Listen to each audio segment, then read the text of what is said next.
Hello എല്ലാ മാന്യപ്രേക്ഷകർക്കും ശിവോഹൻ news ചാനലിലേക്ക് സ്വാഗതം. കഴിഞ്ഞ വീഡിയോയിലെ ഹോപ്പണോപ്പണോ ഫസ്റ്റ് പാർട്ടിൽ ഗോഡിൻ്റെ അടുത്ത് നമ്മൾ പറയേണ്ട ഹോപ്പണോപ്പണോ ആണ് പറഞ്ഞു തന്നത്. എല്ലാവരും പ്രാക്ടീസ് ചെയ്തു എന്ന് കരുതുന്നു. നിങ്ങൾക്ക് എങ്ങനെ ഉണ്ടായിരുന്നു ആ ഒരു അനുഭവം എന്ന് വെച്ചാൽ എപ്പോഴാണോ നിങ്ങളത് പ്രാക്ടീസ് ചെയ്യുന്നത് അപ്പോൾ ഈ കമൻറ്റിലൂടെ ഒന്ന് അറിയിക്കണം കേട്ടോ. ഇന്ന് സെക്കൻഡ് പാർട്ടിൽ നമ്മൾ പറയുന്നത് ഹോപ്പണോപ്പണോ മെത്തേഡ് തന്നെയാണ്. അതിൻ്റെ സെക്കൻഡ് പാർട്ടായ റിലേഷൻഷിപ്പിന് വേണ്ടിയിട്ടുള്ള ഹോപ്പണോപ്പണോ. അപ്പോൾ നമുക്ക് നോക്കാം എങ്ങനെയാണ് അല്ലെങ്കിൽ ഏതൊക്കെ റിലേഷൻഷിപ്പിലാണ് അത് പറയാന്നുള്ളത്. ഏത് തരം റിലേഷൻഷിപ്പിലും നമുക്ക് പറയാട്ടോ.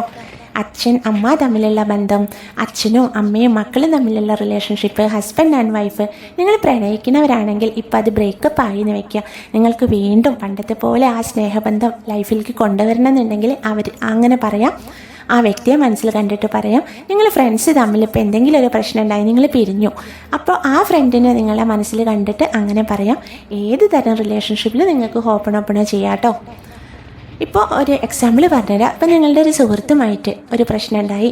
അപ്പോൾ ആ സുഹൃത്തിൻ്റെ ഭാഗത്തായിരുന്നു മുഴുവൻ തെറ്റ്, നമുക്കറിയാതെ. പക്ഷേ നിങ്ങൾ ഹോപ്പണോപ്പണോ ചെയ്യുമ്പോൾ ഒരു കുഞ്ഞു തെറ്റ് നിങ്ങളുടെ ഭാഗത്തുണ്ടാവുമല്ലോ, അതുകൊണ്ടാണല്ലോ ഇതിങ്ങനെ ആയിട്ടുണ്ടാവുക. അപ്പോൾ ആ സുഹൃത്തിൻ്റെ ഭാഗത്ത് മുഴുവൻ തെറ്റായിക്കോട്ടെ, എന്നാലും നിങ്ങൾ നിങ്ങളുടെ ഭാഗത്ത് തെറ്റായിട്ട് കണ്ടിട്ട് പറയാം. അതായത് എൻ്റെ ഭാഗത്താണ് എല്ലാ തെറ്റ്. എന്താണോ ആ ഫ്രണ്ടിൻ്റെ പേര്, ആ ഫ്രണ്ടിനെ മനസ്സിൽ കണ്ടുകൊണ്ട് ആ ഫ്രണ്ടിൻ്റെ പേര് പറഞ്ഞിട്ട് നിങ്ങൾക്ക് ഹോപ്പണോപ്പണോ പറയട്ടോ. ഇപ്പോൾ ഡിയർ ഫ്രണ്ട്, ഞാൻ ഡിയർ ഫ്രണ്ട് എന്ന് പറഞ്ഞിട്ടാണ് പറയുന്നത്. Dear friend, I am sorry, please forgive me, I thank you, I love you. നിങ്ങൾ പറയുമ്പോൾ ആ ഫ്രണ്ടിൻ്റെ പേര് പറഞ്ഞിട്ട് പറഞ്ഞോളൂ. പിന്നെ ഇപ്പോൾ നിങ്ങൾ ഒരു പ്രണയിക്കുന്ന ആളാണെങ്കിൽ നിങ്ങളെ വാശി, നിങ്ങളെ കുറുമ്പ് അങ്ങനെയൊക്കെ ഉണ്ടായിട്ട് ചിലപ്പോൾ ആ ഒരു ബ്രേക്കപ്പ് സിറ്റുവേഷനൊക്കെ ആയിട്ടുണ്ടാവും. അപ്പോൾ നിങ്ങൾ ഇനി ഞാൻ ഒരുപാട് തെറ്റ് ചെയ്തിട്ടുണ്ട്, എന്നോട് ക്ഷമിക്കണം കേട്ടോ എന്ന് പറഞ്ഞിട്ട് ആദ്യം അങ്ങനെ പറഞ്ഞിട്ട് നിങ്ങൾ ആ വ്യക്തിയെ മനസ്സിൽ കണ്ടിട്ട് നിങ്ങൾ ഹോപ്പണോപ്പണോ പറഞ്ഞോളൂ. മതിയാവോളം പറഞ്ഞോളൂ, സമയം എടുത്തിട്ട് പറഞ്ഞോളൂ. വളരെ എഫക്റ്റീവായ മെത്തേഡാണ് ഇത്. 4 വേഴ്സല്ലുള്ളൂ. ഇതിന് എന്ത് ഫലം കിട്ടാനാണെന്ന് ചിന്തിക്കേണ്ട. നിങ്ങൾ പറഞ്ഞു നോക്കൂ, കുറേ ദിവസം നിങ്ങൾ ചെയ്ത് നോക്കൂ. ഏത് കാര്യം കുറേ സമയം അല്ലെങ്കിൽ കുറേ ദിവസം ചെയ്യുമ്പോഴേ ഫലം കിട്ടുള്ളൂ കേട്ടോ. അതായത് 1-2 ദിവസം എന്നല്ല, ചിലപ്പോൾ 2-3 മാസങ്ങൾ എടുത്തു എന്ന് വരും, ചിലപ്പോൾ 6 മാസം എടുത്തു എന്ന് വരും. അത് നമ്മുടെയൊക്കെ ബോഡിയിലെ എനർജി ലെവലിനെ ആശ്രയിച്ചിരിക്കും കേട്ടോ. നമ്മൾക്ക് പെട്ടെന്ന് കാര്യങ്ങൾ ചിലർക്ക് 1-2 പ്രാവശ്യമൊക്കെ ചെയ്യുമ്പോൾ ശരിയാവും, ചിലർക്ക് ഒരുപാട് സമയമെടുക്കും. അത് നമ്മളുടെ ശരീരത്തിലെ ആ ഒരു എനർജീനെ ആശ്രയിച്ചാണ് ഇരിക്കുക.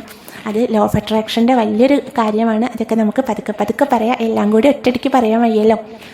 അപ്പോൾ റിലേഷൻഷിപ്പിന് വേണ്ടിയിട്ടുള്ള ഹോപ്പണോപ്പണയാണ്. നിങ്ങൾക്ക് ആരുമായിട്ട് പ്രശ്നം ഉണ്ടായിക്കോട്ടെ, അവരുമായിട്ടുള്ള പ്രശ്നം നിങ്ങൾക്ക് തീർക്കണമെന്നുണ്ടെങ്കിൽ ആ വ്യക്തിയെ മനസ്സിൽ കണ്ടുകൊണ്ട് ഈ 4 വേർഡ്സ് പറഞ്ഞോളൂ. നിങ്ങളുടേതായിട്ട് ഇനിയിപ്പോൾ കൂട്ടിച്ചേർക്കണമെന്നുണ്ടെങ്കിൽ ആദ്യം നിങ്ങൾ അവരോട് എന്തൊക്കെയാണ് നിങ്ങളെ പ്രശ്നങ്ങൾ വെച്ചാൽ അതൊക്കെ തീർത്ത് തരണമെന്ന് ദൈവത്തിനോടോ യൂണിവേഴ്സിനോടോ ഒക്കെ പറഞ്ഞിട്ട് നിങ്ങൾ പറഞ്ഞോളൂ കേട്ടോ. അപ്പോൾ ഇന്നത്തെ സെക്കൻഡ് വീഡിയോ പാർട്ട് 2, അതായത് ഹോപ്പണോപ്പണോ സെക്കൻഡ് വീഡിയോ പാർട്ട് 2 ഇവിടെ അവസാനിക്കുകയാണ്. എൻ്റെ എല്ലാ പ്രേക്ഷകർക്കും നന്മ മാത്രം വരട്ടെ എന്ന് പ്രാർത്ഥിക്കുന്നു. അടുത്ത വീഡിയോ ഹോപ്പണോപ്പണോ വീഡിയോ തന്നെയാണ്, പാർട്ട് 3. നമ്മളുടെ കണ്ടൻറ് എന്താണ്? നമ്മുടെ ലൈഫിലേക്ക് പണം ആകർഷിക്കാനുള്ളത് കേട്ടോ. അപ്പോൾ എല്ലാവരും പാർട്ട് 3 കൂടി കാണുക, അതൊക്കെ പ്രാക്ടീസ് ചെയ്യുക. അപ്പോൾ ഇന്നത്തെ വീഡിയോ ഇവിടെ അവസാനിപ്പിക്കുകയാണ്. താങ്ക്